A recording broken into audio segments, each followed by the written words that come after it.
விசேடமாக இந்த இரவு நேரத்தில் இந்த ஊடகவியலாளர் சந்திப்பினை செய்வதற்கான காரணத்தை எங்களுடைய கபில நபர்கள் மிகவும் தெளிவாக குறிப்பிட்டிருந்தார்கள்.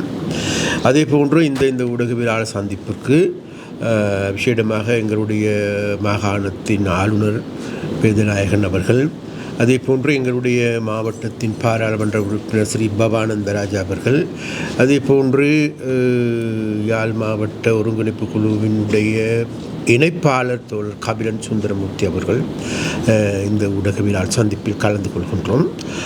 அப்போ இன்றைக்கு நாங்கள் அதாவது விசேடமாக யாழ் மாவட்டத்தில் இருக்கின்ற பிரதான போலீஸ் அதிகாரிகள் உள்ளிட்ட விசேடமாக வடமாக 5 மாவட்டத்திலும் இருக்கின்ற பிரதான போலீஸ் அதிகாரிகள், அதே போன்று மாவட்ட அரசாங்க அதிபர்கள், அதே போன்று GSMB நிறுவனத்தினுடைய பணிப்பாளர் உள்ளிட்ட அனைவரும் இந்த கூட்டத்தில் கலந்து கொண்டார்கள்.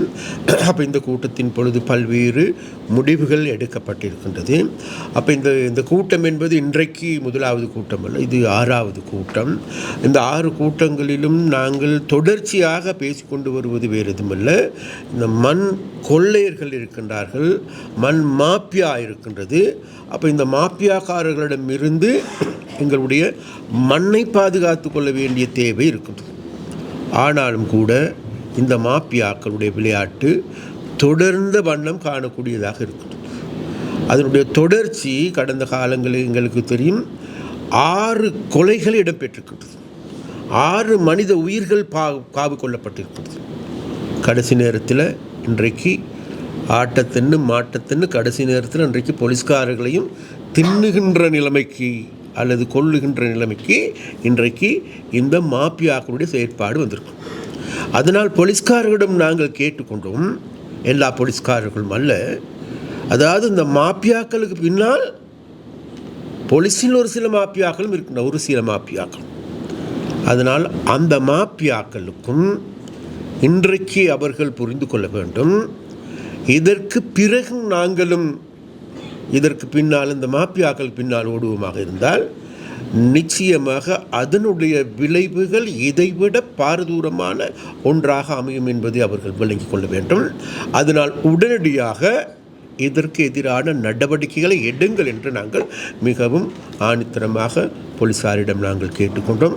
அதற்கு விசேடமாக இன்றைக்கு 4 மாதங்களுக்கு முன்னர் தான் எங்களுடைய சீனியர் DIG அவர்கள் யாழ் மாவட்டத்திற்கு வந்திருக்கின்றார்கள். அதன் பொழுது நிச்சயமாக அவரும் கூட இந்த நடவடிக்கைகள் சம்பந்தமாக மிக தெளிவாக இருக்கின்றார்கள். அப்போ அந்த தெளிவாக இருந்ததன் மூலமாக நிச்சயமாக எதிர்வரும் காலங்கள் இதற்கான சாதாரணமான நடவடிக்கைகள் எடுப்பார்கள் என்று எங்களுக்கு ஒரு பூர்ணமான நம்பிக்கை இருக்கின்றது ஒன்று.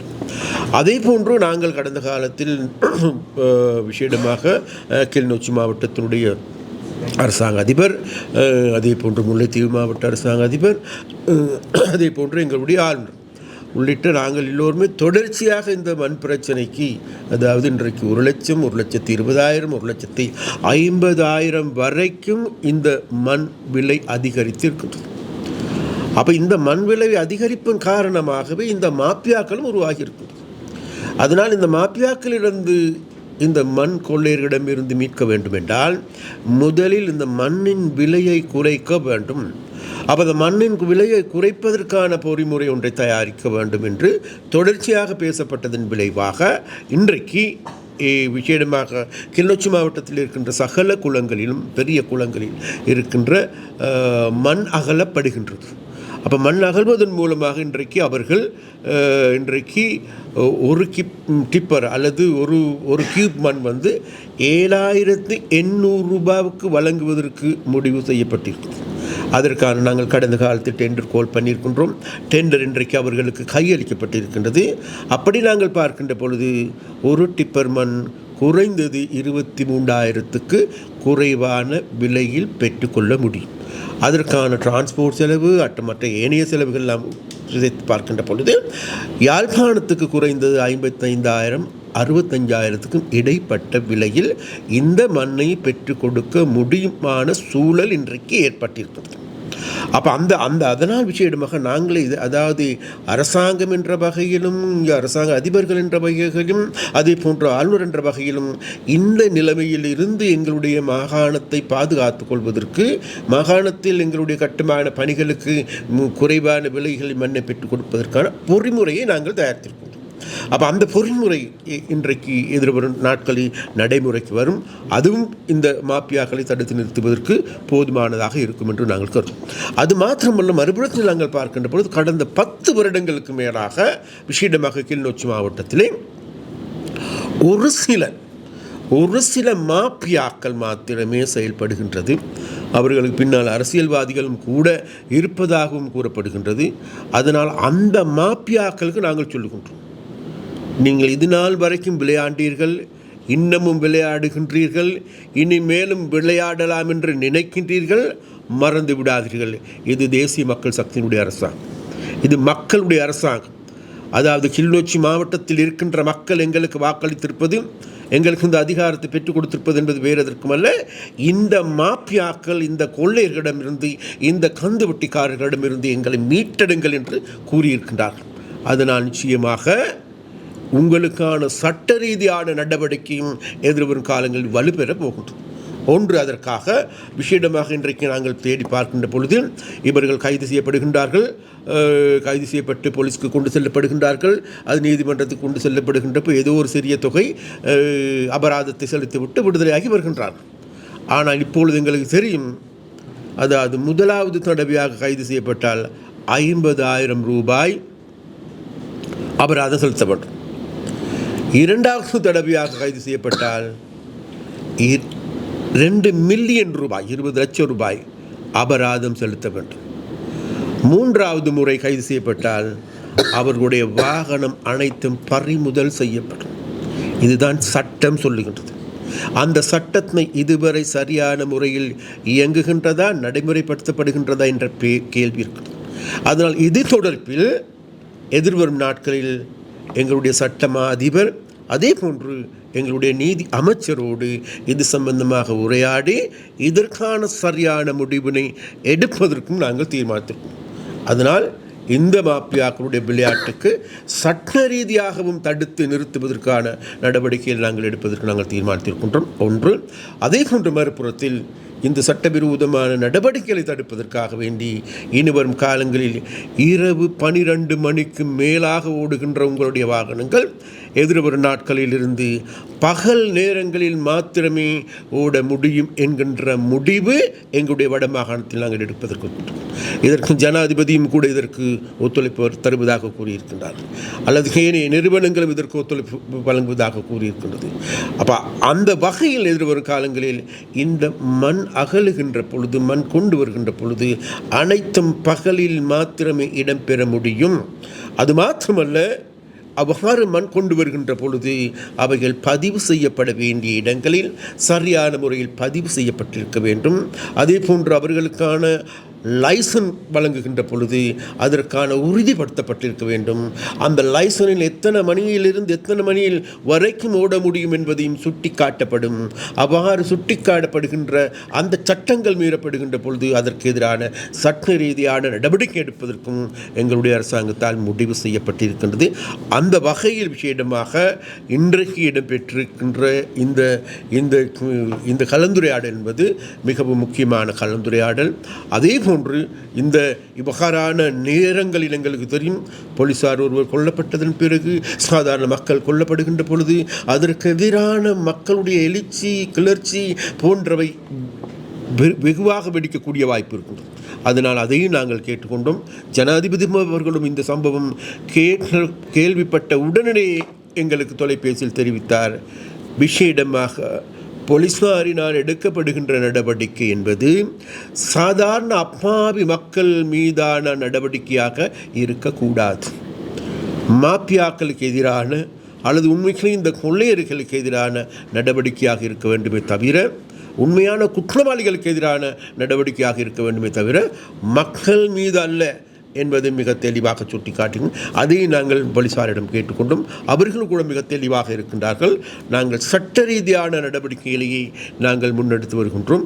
அவ்வாறான சட்டமே நாளைக்கு இவர்களுக்கு பதில் சொல்லும் என்று அவர்கள் தெரிவித்திருக்கிறார்கள். அந்த வகையில் இந்த கூட்டம் மிகவும் ஆரோக்கியமான கூட்டமாக முடிவடைந்தது என்பதை சொல்லிக்கொள்ள விரும்புகிறோம். நாங்கள் ஒரு விடயம் இருக்கின்றது. நீங்கள் சொல்லுவது போன்று, அதாவது இந்த மாப்பியாக்களுக்கு எதிராக மக்கள் அஞ்சுகின்றார்கள், பயப்படுகின்றார்கள். அண்மையில் உங்கள் எல்லோருக்குமே தெரியும், கிளிநொச்சி பிரதேசத்தில் ஒரு படுகொலை நடந்தது. அந்த படுகொலை செய்யப்பட்ட வீட்டுக்கும் நான் சென்றேன். அங்கே இருக்கின்ற மக்களோடு உரையாடினோம். உரையாடியது போது அவர்கள் சொல்லுகின்ற ஒரு வார்த்தை தான், வேறு எதுவுமில்லை, எங்களால் வாய் திறக்க முடியாது. இப்போ நாங்கள் வாய் திறந்து வெளியே யாரிடம் சொல்லுகின்ற, போலீஸாரிடம் சொல்லுகின்ற பொழுது, ஏதாவது தகவல் வழங்குகின்ற பொழுது அந்த தகவல்கள் மீண்டும் அந்த மாப்பியாக்களிடம் செல்லுகின்றது. அவர்கள் தான் எங்களை விசாரிக்கின்றவர்களாக இருக்கின்றார்கள், அவர்கள் தான் எங்களுக்கு எதிரான நடவடிக்கை எடுக்கின்றவர்களாக இருக்கின்றார்கள் என்கின்ற குற்றச்சாட்டை மக்கள் முன்வைத்தார்கள். அதனால் மக்களுக்கு சொல்லுகின்றோம், விஷயமாக எதிர்வரும் நாட்கள், அதாவது இப்போது இருக்கின்ற விஷயமாக நாங்கள் எதிர்வரும் நாட்களில் இது தொடர்பிலான மேலதிகமான போலீஸ் பாரோடு தொடர்பு கொள்வதற்கு அல்லது ஏனைய நிறுவனங்களோடு தொடர்பு கொள்வதற்கான, அதாவது தொலைபேசி இலக்கங்களையும் வெளியெடுப்பதற்கு அந்த தொலைபேசி இலக்கங்களோடு தாராளமாக தொடர்பு கொள்ளுங்கள். அதனால் பயப்பட வேண்டாம் என்று நாங்கள் கேட்டுக்கொள்கின்றோம். அந்த அந்த என்னவென்றால் வேறு எதுவுமல்ல, நாங்கள் சதாகாலம் அவ்வாறு இருக்கின்ற பொழுதுதான் இவர்களால் ஒன்று எங்களுடைய மண் கொள்ளையிடப்படுகின்றது, எங்களுடைய பிரதேசம் பாதிக்கப்படுகின்றது. விசேடமாக இன்றைக்கு கிளிநொச்சி, முல்லைத்தீவு மாவட்டங்களை நாங்கள் பார்க்கின்ற பொழுது, இந்த மண் அகழ்கின்ற பிரதேசங்களை பார்க்கின்ற பொழுதும் அந்த பிரதேசமே நாசமாக்கப்படுகின்றது. அதனால் எங்களுடைய வாழ்க்கை, எங்களுடைய பிரதேசம், எங்களுடைய நிலத்தையே இவர்கள் அபகரிப்பு செய்து கொண்டிருக்கின்றார்கள் என்பதை மறந்துவிடக்கூடாது. அதனால் விசேடமாக எங்களுடைய நிலத்தையும் எங்களுடைய மண்ணையும் பாதுகாத்து கொள்வதற்காக மக்கள் முன்வர வேண்டும். அந்த மக்களை பாதுகாப்பதற்கு நாங்கள் அரசாங்கம் என்ற வகையில் நாங்கள் இருக்கின்றோம். இதற்கு முன்னர் நாங்கள் எடுத்து பார்க்கின்ற பொழுது, இதற்கு முன்னர் இவ்வாறான மாப்பியாக்களுக்கு பின்னால் அரசியல்வாதிகள் இருந்தார். இப்பொழுது அப்படி கிடையாது. அதனால் மக்கள் தைரியமாக எங்களோடாவது தொடர்பு கொண்டு உங்களுடைய முறைப்பாடுகள் செய்யுங்கள் என்று மிக மிக வினயமாக கேட்டுக்கொள்கிறோம். இந்த போக்குவரத்து நெரிசல்கள் காலையில் தான் இருக்குன்னு, ஸ்கூல் டைமில் டிப்பர் ஓடக்கூடாதுன்னு சொல்லி, அந்த ஸ்கூல் டைமில் டிப்பர் ஓடுறது, அது இப்போ கூடுதலாக இந்த விடயத்தை இப்பொழுது இந்த போலீஸாரோடு பேசுகின்ற பொழுது எங்களுடைய ஆளுநர் மிக தெளிவாக இந்த பிரச்சனையை சுட்டி காட்டினார்கள். அதனால் இது சம்பந்தமாக அதாவது டைமிங், ஏன்னா இது ஒரு காலங்களில் டைமிங் ஒன்று இருக்கின்றது. அப்போ அந்த டைமிங் படி அது விசேடமாக பாடசாலை நேரங்களில், பாடசாலை விடுகின்ற போது அவ்வாறான, அதுவும் வேகமாக, அதாவது வாகனங்கள் போவது சாதாரணமாக இருக்கும், ஆனால் இவர்கள் வேகமாக செல்வதன் மூலமாக பாரிய அச்சுறுத்தல் ஏற்படுகின்றன. அது சம்பந்தமாகவும் இன்றைக்கு இந்த போலீஸ் இந்த உரையாடலின் பொழுது ஆளுநர் அவர்கள் அது சம்பந்தமாக போலீஸாருக்கு தெளிவுபடுத்தியிருந்தார். இங்கே வருகை தந்திருக்கின்ற ஊடக நண்பர்கள் அனைவருக்கும் இந்நேர வணக்கம். இன்றைய தினம் நாங்கள் இங்கு விசேடமாக சந்திப்பதனுடைய பிரதானமான நோக்கம், இந்த வடக்கு மாகாணத்தில் அதிகரித்து வருகின்ற இந்த வளங்களின் நுகர்வு மீதான சட்ட ரீதியற்ற செயற்பாடுகளும் அதனால் ஏற்படுகின்ற உயிர் சேதங்களும் தொடர்பாக ஒரு பொறுப்பு வாய்ந்த வகையில் ஒரு முடிவெடுக்க வேண்டும் என்கின்ற தேவைக்காக இன்றைய தினம் இங்கு கூடியிருக்கின்றோம். இங்கு குறிப்பாக மணல் போன்ற கனிய வளங்கள் அதிகமாக இருக்கின்ற அதே நேரம் அவை சட்டவிரோதமாக அகழ்வுக்குட்படுத்தப்பட்டு பரிமாற்றப்பட்டு வருகின்ற சம்பவங்கள் அனைவரும் அறிந்தது. இந்த சம்பவங்கள் ஒரு எல்லையை தாண்டி மனித உயிர்களை காவு கொள்கின்ற நிலைமையில் இடம்பெற்று கொண்டிருக்கின்றது. கடந்த காலங்களில் கிளிநொச்சி பிரதேசங்களில் சில சகோதரர்கள் இதனூடாக உயிர் காவு கொள்ளப்பட்டிருக்கின்றார்கள். யாழ்ப்பாணத்தின் கொடிகாம பகுதியில் ஏற்கனவே ஒரு உயிர் காவு கொள்ளப்பட்டிருந்திருக்கின்றது. இதனை விட இந்த மணலை ஏற்றி செல்கின்ற அல்லது கனிய வளங்களை ஏற்றி செல்கின்ற வாகனங்களுடன் விபத்துக்குள்ளாகி அண்மையில் கூட ஒரு தாயும் ஒரு மகளும் இறந்த செய்தி யாழ் மாவட்டத்தில் மிகப்பெரிய துயரை ஏற்படுத்தி இருந்தது. அதனுடைய தொடர்ச்சியாக இன்றைய தினம் கொடிகாமத்திலே ஒரு காவல் உத்தியோகத்தர் போலீஸ் அதிகாரி ஒருவரினுடைய உயிரானது காவு கொள்ளப்பட்டிருக்கின்றது. இவ்வாறு ஒவ்வொரு சந்தர்ப்பங்களிலும் இங்கு மாகாண மட்டத்தில் நாங்கள் கூடி ஒவ்வொரு புதிய தீர்மானங்களை எடுத்திருக்கின்றோம். அந்த தீர்மானங்கள் தொடர்பாக தெளிவுபடுத்த வேண்டிய தேவை இருப்பதோடு இன்றைய தினத்தில் அதனை விரிவாக மக்களுக்கு தெரியப்படுத்துவதற்காக இந்த ஊடக சந்திப்பை நாங்கள் ஏற்பாடு செய்திருக்கின்றோம். அந்த வகையில் இவ்வாறான அனைத்து உயிரிழப்புகளும் விலை மதிக்க முடியாதவை. அவற்றுக்கு நாங்கள் சரியான ஒரு பொறிமுறையை உருவாக்க வேண்டும் என்கின்ற வகையில் தான் இன்றைய தினம் ஒரு உயர்மட்ட கலந்துரையாடல் இங்கு மேற்கொள்ளப்பட்டிருந்தது. கௌரவ கடற்தொழில் நீரியல் மற்றும் கடல் வளங்கள் துறை அமைச்சர் தலைமையிலான இந்த கூட்டத்தில் கௌரவ ஆளுநர் அவர்களும் இணைந்து அவர்களோடு எங்களினுடைய வடக்கு மாகாணத்தினுடைய பிரதி போலீஸ் அத்தியட்சகர் மற்றும் சிரேஷ்ட போலீஸ் அத்தியட்சகர் மற்றும் மாவட்டங்களுக்கான அத்தியட்சகர்கள் அனைவரும் இணைந்து மேலதிகமாக 5 மாவட்டங்களினுடைய அரசாங்க அதிபர்கள் மற்றும் இந்த கனியவள திணைக்களத்தினுடைய அதிகாரிகள் அனைவரும் உள்ளடங்கலாக இந்த கூட்டமானது இன்று இது ஒரு 6வது கூட்டமாக இந்த விடயம் தொடர்பாக நடந்திருக்கின்றது. இங்கு மிக முக்கியமாக பார்க்கப்படுகின்ற விடயம் என்னவென்று சொல்லி சொன்னால், வளங்கள் மட்டுப்படுத்தப்பட்டவை, அவை சிறப்பாக பயன்படுத்தப்பட வேண்டும். ஆனால் அவை தேவைக்கு அதிகமாக பயன்படுத்தப்படுவது எவ்வாறு மோசடியோ அதே போல அது அதிகமான விலைக்கு விற்கப்படுகின்றது என்பதற்காக தவறான வழிகளில் பெற்று பயன்படுத்தப்படுவதும் மிக பாரிய விளைவுகளை ஏற்படுத்தும் என்பது கடந்த கால அனுபவங்களின் வழி எங்களால் அறியப்பட்டிருக்கின்றது. அந்த வகையில் இந்த உயிர் காவு கொள்ளுகின்ற இந்த ஒரு துறையாக இது மாறி இருப்பது உண்மையில் வடக்கு மாகாணத்தில் பாரிய துன்பியல் சம்பவமாக இருக்கின்றது. அதனை கட்டுப்படுத்த வேண்டிய பொறுப்பு அரசாங்கத்துக்கு இருக்கின்ற வகையில் இன்று சில தீர்க்கமான முடிவுகள் எடுக்கப்பட்டிருக்கின்றது. இதற்கு மேலாக கடந்த 2 வாரங்களுக்கு முன்னல் இந்த துறை சார்ந்த எங்களினுடைய தவிசாளர் சியாமன் இங்கு வருகை தந்திருந்த வேளையிலும் சில பொறிமுறைகள் உருவாக்கப்பட்டு அவையும் மேற்கொள்ளப்பட இருக்கின்றன. அந்த வகையில் உடனடியாக மேற்கொள்ளப்பட இருக்கின்ற சில செயற்பாடுகள் என்னவென்று பார்க்கின்ற பொழுது, இந்த இரவு வேளைகளிலே இந்த மணலை ஏற்றி செல்வதற்கான கனிய வளங்களை ஏற்றி செல்வதற்கான அந்த அனுமதி வழங்கப்பட்டு கொண்டிருக்கின்றது. அதனை உடனடியாக அமுலுக்கு வரும் வகையில் நிறுத்துவதற்கான முதற்கட்ட ஏற்பாடுகள் மேற்கொள்ளப்பட்டிருக்கின்றது. அடுத்த கட்டமாக யாழ்ப்பாணத்துக்கு வேறு மாவட்டங்களில் இருந்து கனிய வளங்கள் கொண்டு வருவதற்கான அனுமதிகள் வழங்கப்பட்டு கொண்டிருக்கின்றன. அவையும் தற்பொழுது தேவையா இல்லையா என்று பரிசீலிக்கப்பட்டு, குறிப்பாக வடக்கு மாகாணத்துக்குள்ளேயே அந்த வளங்கள் இருப்பதனால் அதனை ஏனைய பிரதேசங்களில் இருந்து கொண்டு வருவதையும் நிறுத்துவதற்கு ஒரு தீர்மானம் எட்டப்பட்டிருக்கின்றது. பிரதானமான காரணம், வேறு பிரதேசங்களில் இருந்து பெற்றுக்கொள்கின்ற அனுமதிகளை வைத்துக்கொண்டு வடக்கு மாகாணத்தின் உள்ள பிரதேசங்களில் சட்டவிரோதமாக மணலை அகழ்ந்து அவற்றை கொண்டு வருவதன் வழியாக பல்வேறு வகையான வளச்சுரண்டல் இடம்பெறுகின்ற அதே நேரம் விபத்துக்கள் ஏற்படுகின்றது. அவற்றினை கேள்வி கேட்கின்ற மக்கள் அல்லது அவற்றினை கட்டுப்படுத்த முனைகின்ற உத்தியோகத்தர்களுக்கு மரணமானது பரிசீலிக்கப்பட்டு கொண்டிருக்கின்ற நிகழ்வு நடைபெறுகின்ற வகையினால் இந்த 2 விடயங்கள் மிக முக்கியமாக தீர்மானமாக எடுக்கப்பட்டதோடு, 3வதாக இந்த கனியவள திணைக்களம் இதுவரை கொடுத்திருக்கின்ற அனுமதி பத்திரங்களை உடனடியாக தெரியப்படுத்த வேண்டும். அதாவது காவல்துறையினர், அரசு அதிபர்கள், கௌரவ ஆளுநர் செயலகம் போன்ற அனைவரையும் உள்ளடக்கிய ஒரு குழு உருவாக்கப்பட்டிருக்கிறது. அந்த குழுவுக்கு உடனடியாக இப்பொழுது செயல்முறையில் இருக்கக்கூடிய ஆக்டிவாக இருக்கக்கூடிய லைசன்ஸின் அந்த பத்திரங்கள் வழங்கப்பட வேண்டும் என்று சொல்லியும் ஒவ்வொன்றும் தொடர்ச்சியாக வழங்கப்படுகின்ற பொழுது அது தெரியப்படுத்த வேண்டும். இதனூடாக என்ன நடைபெற முடியும் என்றால், எங்கு மண் அகல அனுமதி கொடுக்கப்பட்டிருக்கின்றது, எவ்வளவு மணல் அகல அனுமதி கொடுக்கப்பட்டிருக்கின்றது, அது எந்த வழியினூடாக பயணம் செய்யப்பட வேண்டும் போன்ற விடயங்கள் பொதுப்பரப்புக்கு வருகின்ற பொழுது மக்கள் அதில் தங்களையும் பங்குபடுத்தி இதற்கான ஒரு சிறந்த பொறிமுறையோடு செயற்பட முடியும்.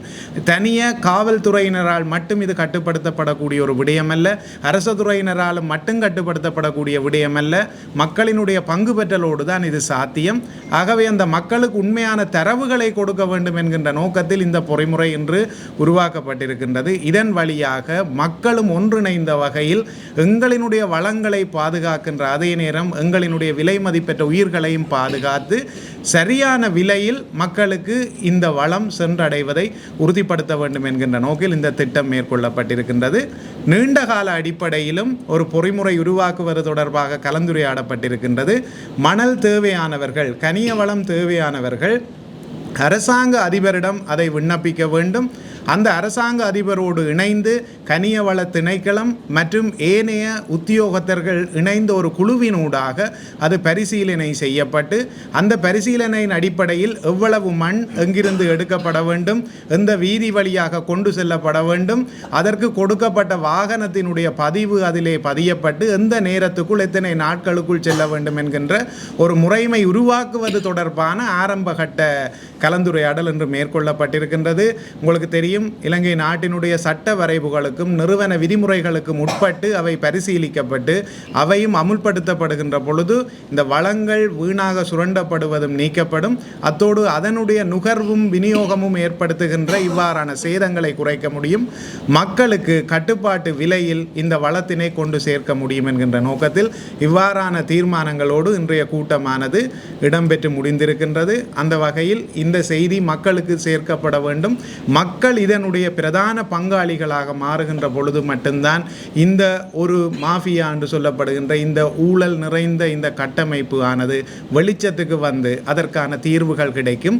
நீண்ட காலத்தில் இந்த வாகனங்கள் GPS கருவிகள் பொருத்தப்படுவதன் ஊடாக நிகழ்நிலை கண்காணிப்பும் மேற்கொள்ள வாய்ப்புகள் இருக்கின்றது. எங்களினுடைய அரச திணைக்களம் ஏற்கனவே இதற்காக ஒரு செயலி ஆப்பை உருவாக்கி கொண்டிருக்கின்றது. அது இன்னும் 2-3 மாதங்களில் அமுலுக்கு வரும் என ஏற்கனவே தவிசாளர் அவர்கள், இந்த திணைக்களத்தின் தவிசாளர் யாழ்ப்பாணம் வந்திருந்த பொழுது கௌரவ ஆளுநர் முன்னிலையில் அதை தெரிவித்திருந்தார். அதுவும் வந்த பின்னர் பெரும்பாலும் 2027 என்பது ஒரு இலத்திரனியல் மயப்படுத்தப்பட்ட எண்ணியல் மயப்படுத்தப்பட்ட பொறுகை நடைமுறைகளின் ஊடாக விநியோகம் மேற்கொள்ளுகின்ற ஒரு பொறிமுறையை இலங்கை முழுவதும் கொண்டு வரும் என்கின்ற செய்தியையும் இந்த இடத்திலே வினயமாக கூறிக்கொண்டு நன்றி தெரிவித்துக் கொள்கின்றேன். நன்றி.